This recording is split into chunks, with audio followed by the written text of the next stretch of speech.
Alors bonjour tout le monde et bienvenue à ce cours de physique mise à niveau sur la réfraction. Donc on poursuit l'étude du comportement de la lumière. Euh, on avait étudié les miroirs dans les derniers cours, là. Maintenant on va se concentrer sur la réfraction. Donc qu'est-ce qui se passe quand la lumière change de milieu? Euh, Parce qu'à date, dans le fond, tout ce qu'on a étudié, c'est les miroirs. Les miroirs ont la propriété de réfléchir la lumière. Évidemment, c'est pas toutes les substances qui ont la propriété de réfléchir entièrement la lumière. Euh, la, En fait, par définition, une substance qui est transparente laisse passer la lumière. Évidemment, vous avez différents types de substances transparentes. Juste l'air, l'eau, le verre, certains plastiques, par exemple, qui sont tous des substances transparentes.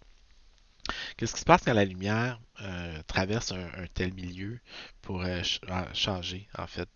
Surtout qu'est-ce qui se passe quand la lumière va changer de milieu? Donc, on parle de, pardon, on parle de réfraction. On dit que on va observer de la réfraction quand la lumière va passer d'une substance transparente à une autre. À ce moment-là, elle va souvent changer de direction. Ok? Donc, l'exemple classique, quand un rayon de lumière euh, passe de l'air vers l'eau, par exemple, ou de l'eau vers l'air, il va avoir tendance à changer de direction. Donc ici, ce qu'on a, c'est juste bon, c'est une simulation. Évidemment, on pourrait l'observer en classe. Il y a certaines démos là, qui permettent de l'observer même sur, par exemple, sur YouTube. Là. Euh, les démos sont. Bon, ici, le problème, c'est qu'on ne voit pas le faisceau laser ici. Donc, si vous remarquez, le faisceau laser est dans le prolongement. En rentrant ici dans le réservoir d'eau, il change de direction. Donc, même chose ici, le rayon s'en vient comme ça. Il dévie légèrement en rentrant dans l'eau. Ok. Ici aussi, on le remarque. Donc, le faisceau laser qui est orienté comme ça dévie légèrement en changeant de milieu transparent, donc en passant de l'air vers l'eau, par exemple. Ici, on remarque, là, il y a de quoi de bizarre. Là. C'est comme si la surface de l'eau agissait comme un miroir. Ça, c'est de la réflexion totale interne. On va y revenir un petit peu plus tard. Mais c'est juste pour vous indiquer, là, ici, le problème, c'est qu'on ne voit pas le faisceau laser. Ben, en fait, c'est un des problèmes avec les faisceaux laser, c'est que, règle générale, on ne peut pas voir des faisceaux laser. Ok. Il faut voir la diffraction de la lumière. Ici, on a le même setup, si on veut. Donc, vous avez un faisceau laser qui s'en vient comme ceci, qui frappe la surface de l'eau. En rentrant dans l'eau, change de direction. Évidemment, on ne voit pas le faisceau laser ici parce qu'il ne subit aucune réfraction. Pour diffusion, pardon. Pourquoi on le voit dans l'eau?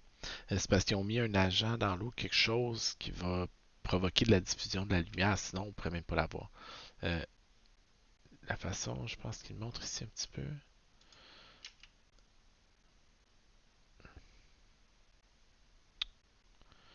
Si je cherche le bout où il montre, il push l'eau. Non, ah, bon, ici on le voit un petit peu là. On voit légèrement, il push de l'eau. Donc on voit le faisceau incident comme ceci, il rentre dans l'eau, change de direction. Ok. Donc bref, c'est ce qu'on observe ici. Donc la lumière, quand elle passe de l'air vers l'eau, par exemple, elle va avoir tendance à changer de direction. Euh, des exemples de ça, justement, ce qu'on observe, un rayon laser qui se place dans l'eau, même l'illusion qu'on a qu'un crayon, par exemple, va sembler brisé euh, dans la partie dans l'eau, elle ne semble pas être alignée avec la partie dans l'air. Pourtant, c'est pas que le crayon est plié, là, c'est vraiment juste une, j'allais dire une illusion, mais en fait, c'est juste un effet qui est causé par la réfraction. Euh, Avant d'embarquer les détails, évidemment, c'est important de s'entendre sur encore les définitions. Donc, ça va ressembler à ce qu'on a vu un petit peu dans le cas de la réflexion avec les miroirs. Donc, dans le cas de la réflexion, si on se souvient, on avait un rayon incident qui arrivait à la surface d'un miroir. Quand le rayon incident arrivait à la surface du miroir, on devait tracer une normale. Et on mesurait toujours les angles d'incidence par rapport à la normale. Donc, on a le même principe ici avec les miroirs, avec la réfraction, pardon. On a toujours notre rayon incident qui frappe la surface, mais maintenant, ce qu'on a, c'est une surface qui sépare deux milieux transparents différents. Dans notre exemple ici, de l'air puis du verre, par exemple. La surface de séparation, qui est la frontière entre les deux substances transparentes, on a aussi, on peut l'appeler dioptre aussi. C'est un mot qui revient souvent en physique. Euh, mais l'important, c'est vous avez le rayon incident qui frappe la surface de séparation. entre deux milieux transparents différents. Au point de contact, vous allez tracer un rayon normal, puis vous allez mesurer l'angle d'incidence comme étant toujours l'angle entre le rayon incident et la normale. Là, évidemment, comme c'est transparent, le rayon va traverser la surface de séparation. Dans le cas des miroirs, il serait réfléchi. Dans le cas de la réfraction, il va traverser la surface. Vous allez avoir donc un rayon réfracté qui va avoir subi de la réfraction, qui va traverser de l'autre côté dans l'autre milieu. Puis, on va mesurer l'angle de réfraction entre la normale puis le rayon réfracté. Donc, tout ça aussi, comme dans le cas de la réflexion, tout ça se produit dans un plan. Donc, le rayon incident puis le rayon réfracté sont dans le même plan. OK? Donc, il n'y a pas un rayon qui arrive, mettons, comme ça, puis qui va dévier comme ça. OK? Donc, le rayon qui arrive comme ça va être réfracté comme ça, dans un plan. Aussi, vous remarquerez que le rayon réfracté est toujours de l'autre côté de la normale par rapport au rayon incident. Donc, on mesure l'angle d'incidence par rapport à la normale. Le rayon réfracté est aussi mesuré par rapport à la normale, mais toujours de l'autre côté de la normale. OK? Donc, la loi qu'on va voir qui nous permet de relier l'angle d'incidence et l'angle de réfraction s'appelle la loi de Snell-Descartes. Pourquoi Snell et Descartes? Non, c'était pas un physicien qui avait un nom composé à l'époque. C'est littéralement deux chercheurs, Snell et Descartes, dépendant si vous êtes plus d'école anglaise ou de l'école française. Vous avez tendance à l'appeler plus la loi de Snell ou la loi de Descartes. C'est pas important pour nous, on n'est pas ici pour choquer personne. Donc, on va appeler ça la loi de Snell-Descartes tout simplement. Elle nous permet de relier l'angle d'incidence et l'angle de réfraction à l'aide d'un terme qu'on appelle N, l'indice de réfraction d'une substance donnée. Okay? Donc, à quoi ressemblent ces indices de réfraction-là? L'indice de réfraction, en fait, juste pour vous donner une idée, on expliquait plus tôt dans le cours que la lumière voyage à la vitesse c, okay, qui est la vitesse de la lumière dans le vide. Okay? Donc, quand vous avez un rayon de lumière dans le vide, il va voyager à la vitesse v égale à c, toujours. Okay? C est égal à, je dis 300 000 km par seconde, là, mais c'est pas exactement ça, c'est 299 000, je sais plus trop quoi, puis des poussières, c'est défini comme étant une vitesse précise. Donc, qu'est-ce qui se passe par contre, donc ça, vous avez par exemple un onde lumineuse qui se promène dans le vide, ok? Elle a une vitesse égale à c, ok? Elle rentre dans un milieu d'indices différents, elle rentre dans de l'eau par exemple, ok? Sa vitesse elle va ralentir à ce moment-là, ok? Sa vitesse dans l'eau va être plus petite que sa vitesse dans le vide, ok? La relation entre les deux va être donnée directement par l'indice de réfraction. Donc la vitesse dans un milieu, c'est le contraire. Excusez, oui, ça va bien. Donc la vitesse dans un milieu donné, c'est la vitesse de la lumière divisée par l'indice de réfraction. Okay. Donc, par exemple, dans l'eau, l'indice de réfraction est de 1,33. Okay. Donc la vitesse de la lumière dans l'eau, ça va être 300 000 km par seconde divisé par 1,33. Okay. Parce que l'indice de réfraction de l'eau est de 1,33. Donc, l'indice de réfraction est intrinsèquement lié à la vitesse de la lumière dans un milieu. Puis c'est essentiellement parce que la vitesse de la lumière change que la lumière dévie. Okay? On n'ira pas dans les très gros détails, là, mais vous me permettrez juste de vous montrer une petite animation ici. Donc en fait, ici juste pour illustrer, là, c'est un petit peu de technique, là, mais c'est juste pour quand même, je trouve ça important de vous donner une idée. Euh, Imaginez que vous avez un paquet d'ondes comme ça, des vagues à la surface d'un océan. Donc, un front d'onde, c'est une ligne imaginaire qui relie les points qui ont, par exemple, le sommet des vagues. Okay? Donc, prenez un paquet d'ondes, une à côté de l'autre. On se représente une ligne imaginaire qui relie les sommets des vagues. Okay? On appelle ça un front d'onde. Nous, on peut tracer des fronts d'onde comme ça pour chaque onde. Okay? À chaque fois qu'on trouve des sommets, on trace un front d'onde. Okay? Ce qu'on appelle un front d'onde. Puis on va laisser faire maintenant l'onde. On va juste se concentrer sur les fronts d'onde. Donc, on peut utiliser des fronts d'onde pour représenter le déplacement d'une onde, tout simplement. Okay? Aussi, on a ce qu'on appelle un vecteur d'onde. si les ondes se déplacent, par exemple, de la gauche vers la droite, mais le vecteur onde est perpendiculaire au front d'onde, puis nous indique dans quelle direction les fronts d'onde se déplacent. Okay? Donc, ils sont perpendiculaires. Le vecteur onde est perpendiculaire au front d'onde en tant que tel. On appelle la longueur d'onde la distance entre les creux ou les sommets des ondes. Ça, c'est ce qu'on appelle lambda, la longueur d'onde. Donc, imaginez maintenant que vous avez deux sources qui émettent à la même fréquence, mais qu'il y en a une qui voyage plus vite que l'autre. Si les deux envoient à la même fréquence, mais qu'il y en a une qui voyage plus vite que l'autre, dans un certain intervalle de temps, ok, il va avoir une plus grande longueur d'onde pour le premier. Donc, la longueur d'onde va changer en fonction de la vitesse à laquelle les ondes se déplacent, tant qu'elles sont émises à la même fréquence. Ok. Imaginez que euh, si l'onde voyage plus vite dans une certaine boîte, il va y avoir moins de front d'onde parce ils vont la traverser plus rapidement. Donc, plus la vitesse est grande, ok, pardon. Donc, si les deux imaginez qu'ils émettent à la même fréquence, mais que ceux-là se déplacent plus vite, ben les fronts d'onde vont être séparés d'une plus grande distance, tout simplement. Ok. La longueur d'onde va être plus grande quand la vitesse est plus grande, tout simplement.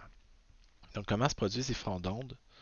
Ben, pourquoi se produit la réfraction? Donc, nous, ce qu'on voit quand on voit un laser, on voit essentiellement le vecteur onde ici. Imaginez que ça, c'est la lumière du laser qui arrive comme ça.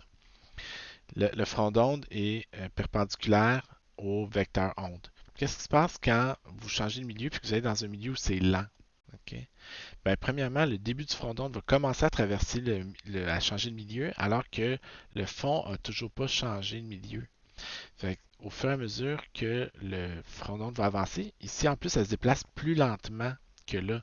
Donc, elle va arriver, elle va ralentir, puis elle va se faire rattraper par tous les petits points du front d'onde. Donc, ce qu'on remarque, c'est que le front d'onde va avoir tendance à dévier, ce qui va faire changer la direction du vecteur onde, tout simplement. Okay? Donc, c'est pas important de le voir mathématiquement, là, la relation, là, mais c'est le principe ici qu'on observe ici. Donc, vraiment, euh, vous avez juste un changement de direction. C'est tout simplement relié au fait que la vitesse de la lumière est différente dans les milieux d'indices de réfraction différents. Okay?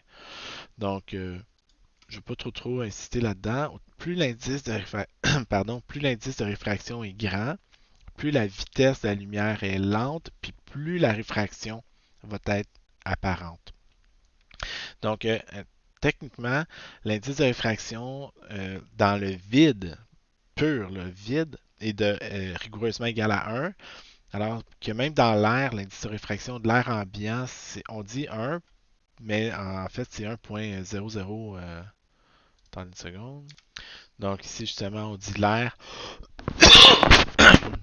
Pardon. Donc l'air à pression et température normale. L'indice de réfraction est de 1.0000273. Donc, nous, on utilise 1 ici dans une très très bonne approximation. Okay? Donc, vous avez différents milieux qui ont différents indices de réfraction. Là. Nous, on utilise des valeurs. Souvent, on va utiliser les mêmes. Okay? Donc, on va utiliser essentiellement la valeur de. Nous, on va travailler beaucoup avec l'eau, les verres. Donc, les verres ont différents indices de réfraction, là, dépendant de leur composition précise. Donc, c'est pour ça ici qu'il n'y a pas. Il y a pas d'indices, on voit des indices qui varient. Là, donc, c'est parce que les lentilles en particulier peuvent être faites avec des verres qui ont différents indices de réfraction, comme les plastiques ont aussi différents indices de réfraction. Mais typiquement, ce qu'on remarque ici, puis qui est plus important de remarquer, c'est que les indices de réfraction sont toujours plus grands que 1. Okay? Il n'y a que pour l'eau, que pour le vide, où l'indice est rigoureusement égal à 1, dès que vous n'êtes pas dans le vide parfait, l'indice de réfraction va nécessairement être plus grand que 1, ne serait-ce que d'une très très faible partie. Okay? Donc, on s'en a sorti quelques-uns ici. On dit que plus l'indice de réfraction est grand, plus la substance va être dite réfringente. Okay? Donc, qu'est-ce qui se passe quand on passe d'une substance moins réfringente vers une substance plus réfringente? Donc, quand l'indice de réfraction augmente quand on change de milieu. Donc, c'est l'exemple qu'on vous donne ici. On passe d'un milieu d'indice 1 vers un milieu d'indice 1.33. Qu'est-ce qu'on observe? Bien, on observe que la lumière se rapproche de la normale. Okay? Pardon. Donc, L'angle d'incidence, il ne faut pas oublier, est toujours mesuré ici. L'angle de réfraction est toujours mesuré ici par rapport à la normale. OK. Donc, si je viens placer mon rapporteur d'angle, on mesure les angles par rapport à la normale. Ce que je remarque, c'est que mon angle d'incidence est toujours plus grand que mon angle de réfraction. OK. Donc, on remarque ça ici. Ici, j'en profite aussi pour vous montrer, on a un rayon réfléchi ici, si vous remarquez. OK. Donc, on a un rayon réfléchi qui suit la loi de la réflexion. Pourquoi? OK. Ben, c'est parce qu'à chaque fois que la lumière change de milieu transparent, euh, il y a toujours une très faible partie de la lumière qui réfléchit. Donc, la surface agit quand même comme un miroir jusqu'à un certain degré. OK? Puis ça, vous pouvez vous en rendre compte assez facilement. Quand vous regardez une fenêtre, vous voyez toujours des reflets dans les fenêtres, par exemple. C'est parce qu'il y a toujours une petite partie qui est de la lumière qui réfléchit. Nous, on va se concentrer surtout sur la partie qui est réfractée ici. OK? On remarque que l'angle est toujours plus petit. Comment est-ce qu'on explique ça? Ben, la loi de la réfraction nous dit, la loi de Snell-Descartes nous dit que N1 fois sin de l'angle d'incidence est égal à N2 fois sin de l'angle de réfraction. Euh, pardon. Imaginez, euh, puis pour des ordres de grandeur, le sinus de 0 degré, ça vaut 0, puis le sinus de 90 degrés, ça vaut 1. Donc, plus l'angle est petit, plus l'indice est petit, plus, plus le sinus est petit, plus l'angle est grand, plus le sinus est grand. Okay? C'est important parce que ça permet de remarquer la chose suivante. Si l'indice N1 est plus petit que l'indice N2, donc si N1 est petit, puis que l'indice 2 est grand, si je veux que le produit de ces deux quantités-là soit égal, ben, il faut que je fasse petit fois grand égale grand fois petit. OK? Puis comme pour avoir un grand signe de I, il faut que j'aie un grand angle, mais ça veut dire qu'à un indice petit va correspondre un grand angle. Puis un indice grand, un petit angle. Donc quand l'indice augmente, le sinus diminue, donc l'angle diminue. Donc je me rapproche de la normale, c'est ça que j'observe ici. Donc quand je passe d'un milieu d'indice petit vers un milieu d'indice plus grand, l'angle passe d'une grande valeur à une plus petite valeur. OK? Donc ça, c'est quelque chose qui a de l'allure. On donne comme exemple comment les calculer en fait. On dit un rayon de lumière initialement dans l'air arrive à la surface de l'eau avec un angle de 35. Quel est l'angle de réfraction dans l'eau? Donc nous, on arrive avec un angle d'incidence de 35 degrés. Quel est l'angle dans l'eau? OK. Ben, dans l'eau, on va utiliser notre équation. On va appliquer notre équation ici. Donc, on passe d'un milieu. Donc, l'important ici, c'est de bien identifier les milieux. Donc, c'est toujours les milieux d'un côté de la normale, puis les valeurs de l'autre côté. D'un côté de la surface de séparation, de l'autre côté de la surface de séparation. Donc, on passe de l'eau avec un angle de 35 degrés par rapport à la normale. Wow! Hey, je déparle. On passe de l'air avec un angle de 35 degrés par rapport à la normale, puis on s'en va dans l'eau avec un angle de réfraction inconnu. Donc, on va vouloir isoler R. Donc, on divise par 1.33 de chaque côté. Sin de 35 divisé par 1.33, ça fait 0.431. Puis ce qu'on fait, c'est qu'on prend l'opération sinus inverse de chaque côté. Donc, quel est l'angle dont le sinus est égal à 0.431? On va prendre le sin inverse. Donc, R est égal au sinus inverse de 0.431 qui donne 25,5 degrés. Okay, si on regarde sur la simulation, on est à 25. Wow, c'est pas parfait là. Attends une seconde. Faudrait que je mette mon rapporteur d'angle vraiment plus maniaque que ça. Bon, je suis pas assez maniaque à matin. Donc on voit ici, là, on est à peu près à 25, 25,5. OK. Ah, l'angle n'est pas tout à fait à 35. Donc on voit ici, ça marche bien là. OK, on est à 25,5 degrés. OK. Ah, c'est reste la normale. Donc c'est ça qu'on observe. OK. Donc on vous donne l'exemple numéro 1. Ici, on vous demande de le faire avec un rapporteur d'angle. Si ça vous tente, c'est bien. Donc on dit Le rayon de lumière initialement dans l'air arrive à la surface avec un angle d'incidence de 50. Quel est l'angle de réfraction? Donc, vous allez tracer un rayon avec un angle d'incidence de 50. Donc, évidemment, encore une fois, vous mesurez toujours l'angle par rapport à la normale. OK? Donc, ici, ce que je ferai,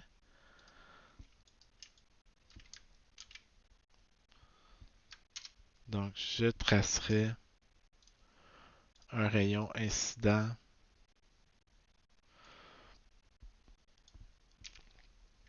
avec un angle de 50, oh, 50 degrés. Puis, j'irai tracer le rayon réfracté de l'autre côté. Il me resterait juste à évaluer l'angle de réfraction ici. OK. Donc, on passe de l'air vers le verre. C'est vraiment juste l'exemple suivant. Donc, quand on passe d'une substance plus réfringente vers une substance moins réfringente. Donc, imaginez maintenant que le rayon sort du verre. On dit du verre dans l'air. Donc, qu'est-ce qui se passe quand on fait ça? Ici, on peut le faire. Je pense qu'on peut le faire. On va juste utiliser l'eau. Puis lui, on va mettre de l'air. OK? Donc, on remarque que, évidemment, notre relation de tantôt elle demeure vraie. OK? Ce que je veux dire par là, c'est que si on passe,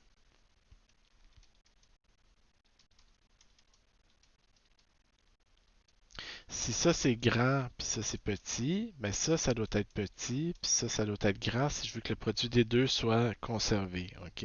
Autrement dit, si je diminue l'indice de réfraction, il faut que j'augmente le sinus pour compenser pour que le produit reste égal. Donc ça veut dire que si l'angle est faible, euh, l'angle à la sortie va toujours être plus grand que l'angle d'incidence. Okay? L'angle de réfraction va toujours être plus grand que l'angle d'incidence. C'est ce qu'on observe ici. Donc l'angle de réfraction est toujours plus grand que l'angle d'incidence ici. Okay? Qu'est-ce qui arrive par... Bon, donc on vous donne un exemple. Un rayon lumineux initialement dans un bloc de verre d'indice 1.6 fait un angle d'incidence de 30 avant de sortir dans l'air. Quel est l'angle de réfraction? Donc, juste si on veut l'illustrer comme il faut, on va venir ici prendre une photo de ça. Coller ça ici. Donc, on ferait la même chose. On tracerait un angle d'incidence de 60 degrés par rapport à la normale. Donc là, ici, la seule chose à laquelle il faut faire attention, c'est pardon, c'est de s'assurer que ici, notre verre et l'air sont séparés verticalement. Donc, la normale va être perpendiculaire. Donc, ça ici, c'est la normale. OK.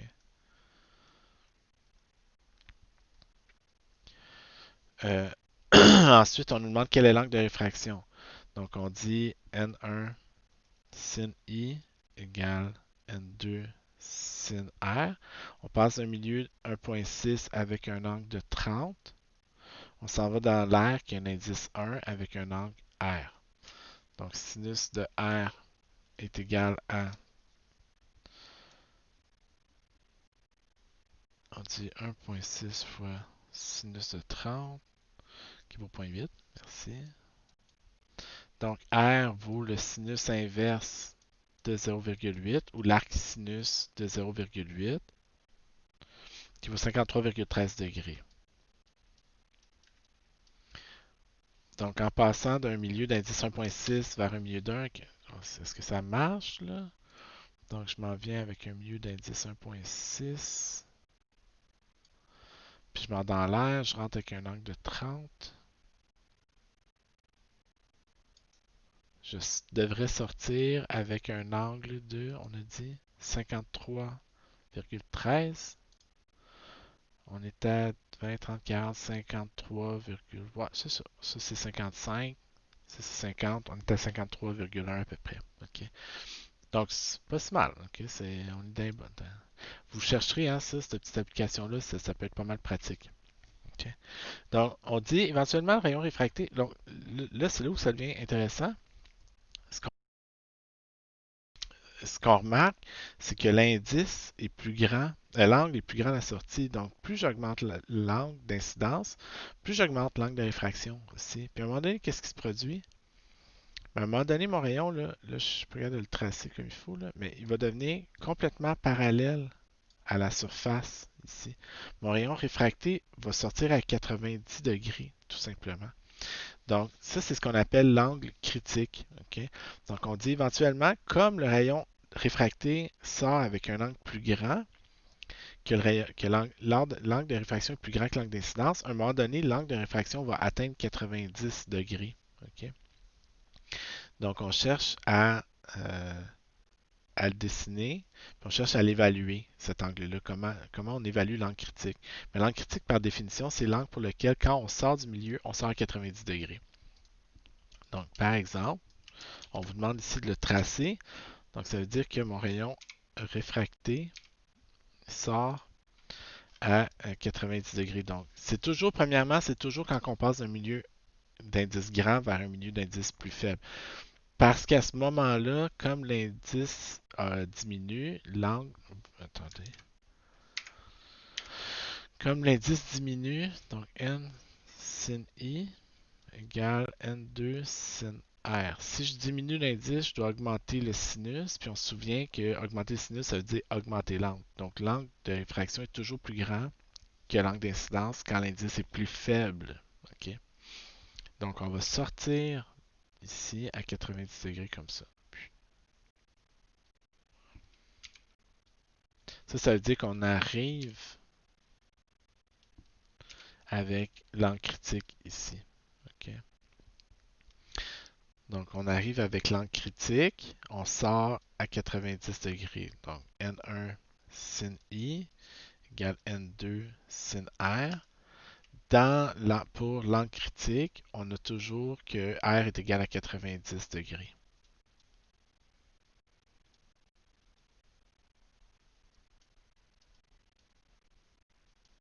Okay.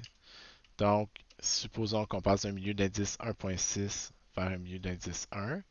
1.6 fois sin de I est égal à 1 fois sin de 90. Sin de 90, ça vaut 1. Donc 1.6 fois sin de I est égal à 1 fois 1. Donc le sinus de I est égal à 1 sur 1.6. Donc l'angle critique est, pardon, est égal à 1 divisé par 1.6, sin inverse, 38,68 degrés. 38,7 degrés, à peu près. OK. Donc, est-ce que ça ressemble à ce que j'ai ici? Mais là, on voit qu'on est à peu près à l'angle critique ici. Donc, comme je vous disais, là, on est vraiment proche de l'angle critique. En tout cas. Bon. On est en bas de 40 ici. Là. Ça, c'est 40. Donc, on est à 38, 39. OK. Donc, même avec l'animation, ça fonctionne aussi. Qu'est-ce qui se passe quand l'angle d'incidence est plus grand que l'angle critique? Évidemment, parce qu'il n'y a rien qui limite l'angle d'incidence à 38 degrés. Le rayon peut arriver avec un angle plus grand que l'angle critique. Mais là, ce qu'on remarque, c'est qu'il n'y a plus de solution. Okay? Mathématiquement, il n'y a pas de solution à ça. Donc, par exemple, si je voulais mettre un angle d'incidence de 45 degrés là-dedans, okay? Donc j'aurais 1.6. Par exemple, prenons un angle d'incidence I égale à 45 degrés.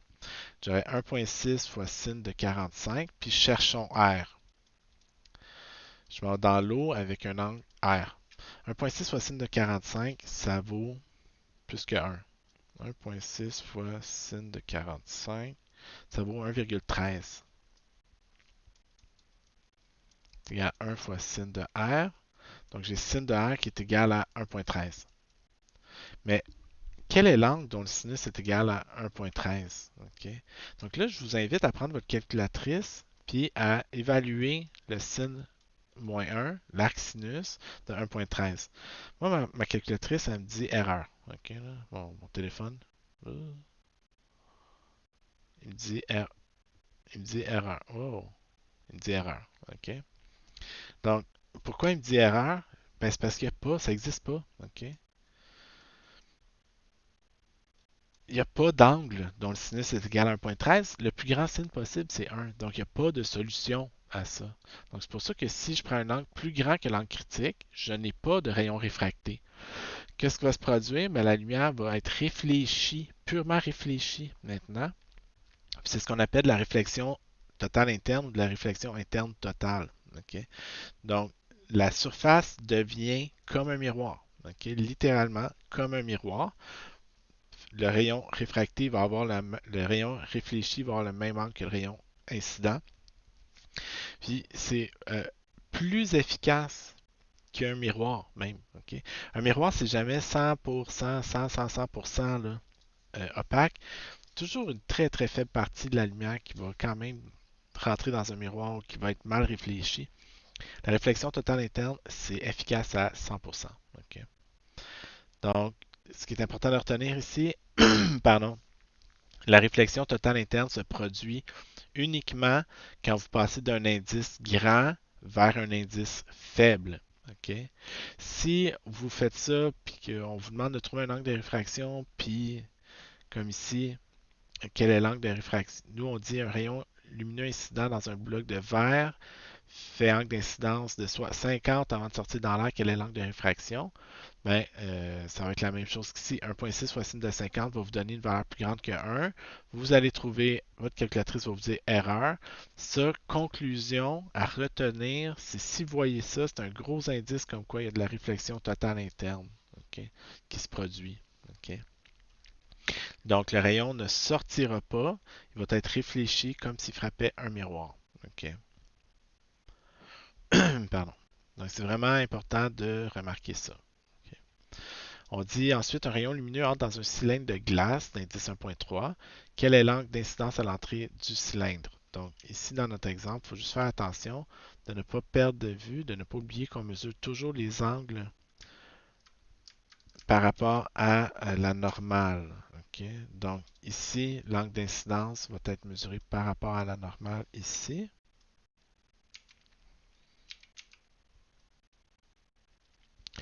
Comme la normale est toujours perpendiculaire à la surface, la normale va être égale à 90 moins 30. L'angle d'incidence va être égal à 60 degrés. Pardon. OK? Donc, quel est l'angle de réfraction à l'entrée du cylindre? OK? Ben, on sait que N1 fois sin de I est égal à N2 fois sin de R.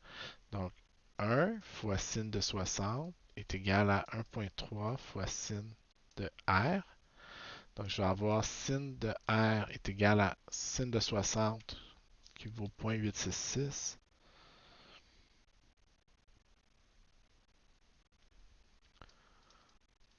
divisé par 1,3 qui vaut 0,666. Donc R va être égal au sin inverse de 0,666, 41,8 degrés. Donc mon rayon réfracté, pardon, va être réfracté à 48,8 par rapport à la normale. OK. Donc ici,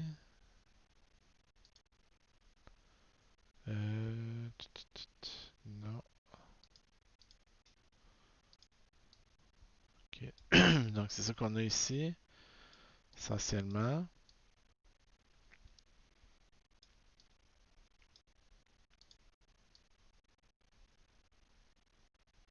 OK. Donc, on va le faire un peu comme ici.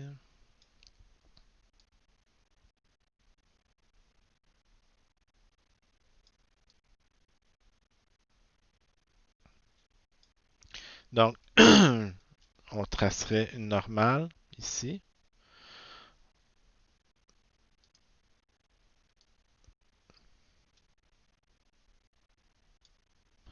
Donc, nous, on avait dit, là, c'est sûr que là, il faudrait qu'il rentre à 60 ici. Je vais tourner mon rapporteur d'angle. Donc, on mesure toujours l'angle par rapport à la normale, on remarque. Puis, ce que je remarque ici, c'est que mon rayon continue en ligne droite quand il passe par le centre. OK? Pourquoi est-ce qu'il fait ça? OK? Mon prisme est en eau. OK? Donc, pourquoi est-ce qu'il fait ça? Ben, imaginons il va subir une deuxième réfraction. Là, on dit quel est l'angle d'incidence à la sortie du cylindre. Donc, pourquoi on parle de la sortie du cylindre? Ben, c'est parce que ici, il va rechanger de milieu à nouveau. Ok? Donc, qu'est-ce qu'on doit faire? On doit, au moment où il change de milieu, tracer la normale. Mais si vous avez un demi-cercle comme ça, la normale est une droite qui va nécessairement passer par le... C'est un rayon ok, du cercle. Ok? Donc, le rayon du cercle passe par le centre du cercle. Donc, la normale, elle suit une ligne comme ça ici. Mais ça donne que mon rayon est perpendiculaire et complètement parallèle à ma normale. Donc, mon angle d'incidence en C, c'est 0 degré parce que le rayon ici est parallèle à la normale. OK? Le rayon bleu ici, parallèle à la normale. OK? Donc, quel est l'angle de réfraction à la sortie du cylindre? Ben, l'angle de réfraction va aussi être de 0 degré parce que N1 sin I est égal à N2 sin R. Donc, si mon angle d'incidence est de 0, sin de 0, ça vaut 0. Donc, N1 fois 0, ça vaut 0. J'ai pas le choix d'avoir 0 de l'autre côté. Pour avoir 0 de l'autre côté, il faut absolument que le sinus de R soit égal à 0. C'est la seule façon. Donc, il faut que R soit égal à 0 lui aussi. Donc, ce que ça veut dire en français, si j'arrive perpendiculaire à la surface, je vais sortir perpendiculaire à la surface aussi. Ok. Donc, imaginez que vous rentrez perpendiculairement ici. Ce que vous remarquez, c'est que le rayon réfracté ne dévie pas. Ok. Donc, tant que l'angle est de 0, il n'y a pas de réfraction. Tant que vous rentrez perpendiculaire à la surface qui sépare les deux milieux, il n'y aura pas de diffraction. Mais dès que vous rentrez avec un certain angle, là, vous allez subir de la diffraction. Ok. Donc, là, vous avez quelques exemples, quelques exercices pour vous pratiquer. Je vous suggère très fortement de vous faire des petits schémas. OK? Donc, des petits schémas rapides. Là, OK? C'est juste vous tracer. Par exemple, moi, ce que j'ai tendance à faire moi-même, je me fais une surface qui sépare mes deux milieux. OK? D'un bord, j'ai le milieu d'indice N1, de l'autre bord, j'ai le milieu d'indice N2.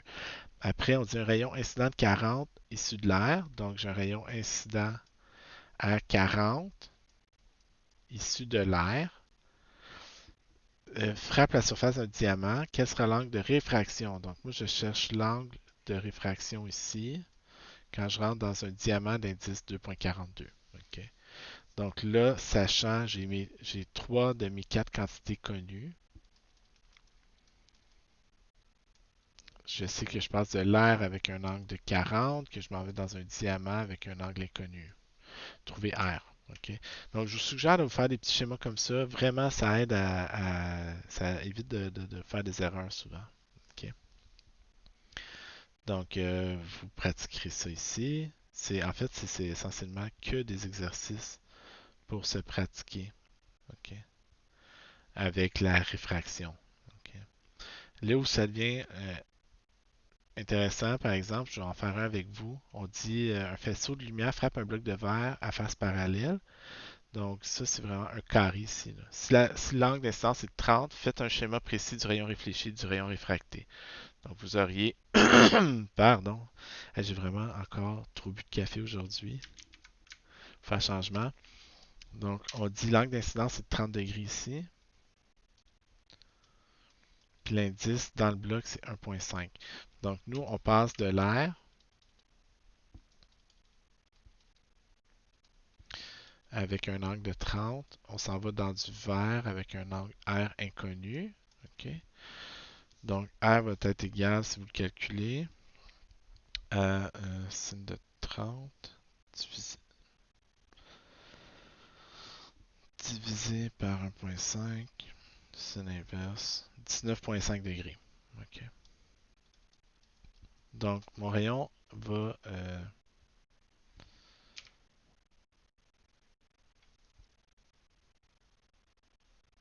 être réfracté avec un angle de 19.5 degrés.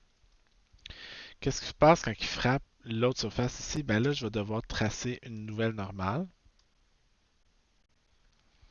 Puis, je sais que là, il change de milieu. Il passe d'un milieu d'indice N1 vers un milieu d'indice N2. Donc N1 puis N2, c'est toujours avant, c'est toujours N1 est associé à l'incidence, N2 à la réfraction. Okay? Donc c'est pas ici l'air N1 puis le prisme N2 partout. Okay?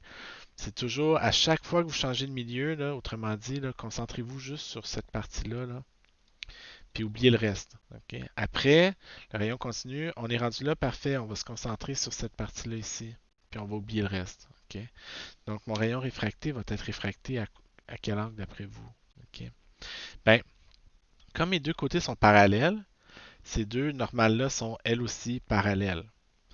Comme j'ai deux parallèles coupés par une séquente, les angles alternes internes sont identiques. Okay? Donc, wow, je ne vais pas déplacer ça. Ce que je voulais faire, c'est que je voulais marquer que cet angle-là est exactement rigoureusement égal à l'angle qui est ici. Donc, si l'angle qui est là est égal à l'angle qui est là, puis que vous passez les mêmes indices, l'angle qui est ici va être le même que l'angle qui est ici. Donc, l'angle à la sortie du prisme va être de 30 degrés aussi. Donc, ce que ça veut dire, encore une fois en français, ça veut dire que le rayon va suivre la même trajectoire. Okay? Donc, vous allez avoir les deux rayons qui sont purement parallèles ici. Là. Le rayon qui est ici et le rayon qui est là sont parallèles l'un à l'autre. C'est juste qu'ils sont décalés, okay? À cause de l'épaisseur du prisme. Okay? Ici, c'est juste légèrement différent. Ici, trajet complet de la lumière, celui est un petit peu plus euh, tricky, là. Okay? Okay. Oh. Voyons. Pourquoi il ne fait pas le... Bon, je sais pas ce qui s'est passé, ça ne tentait pas. Donc, voyons. Ah, merci.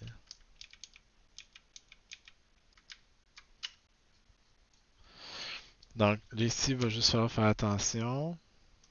Donc, on va avoir un rayon ici. Donc, je dois évaluer l'angle de réfraction ici. Là, ici, je dois trouver l'angle d'incidence. Okay, l'angle de réfraction, premièrement, c'est la même chose. On passe d'un milieu 1 vers 1.5 ici. Okay. Donc, 1 fois sin de 60 est égal à 1.5 fois sin de R. R va être égal à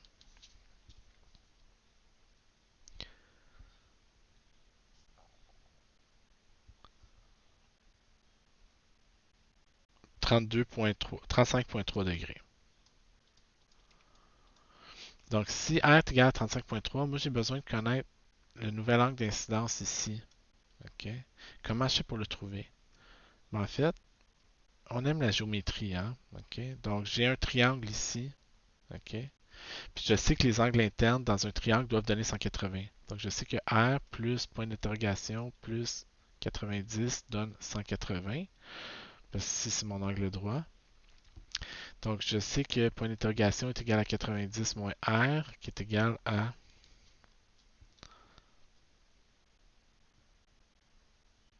54,7 degrés. Donc, ça ici, c'est 54,7 degrés. Ça donne que là, si j'essaie de trouver R, ensuite, je passe d'un milieu d'indice 1.5 vers l'air. Donc, je passe d'un milieu d'indice 1.5 avec un angle de 54,7, puis je monte dans l'air avec un angle R.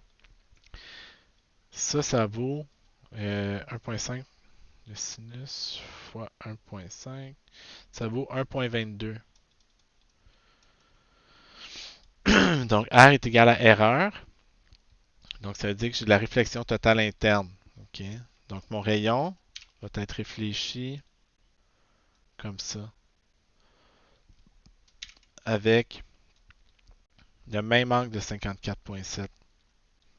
Donc, quand je vais vouloir ressortir, quel va être l'angle R ici? Bien, le même angle R qui est ici. Donc, ça va être 35,3. Donc, quel va être l'angle ici? Même angle 60 degrés ici. Okay. Donc, ça va être complètement symétrique, tout ça. Okay. Donc là, il se produit de la réflexion totale interne ici. OK. Donc, vous pratiquerez avec ça, vous ferez les autres exercices. Si vous avez des questions, je vous invite à venir me les poser dans le cours. Donc, c'est ça pour l'introduction à la réfraction. OK?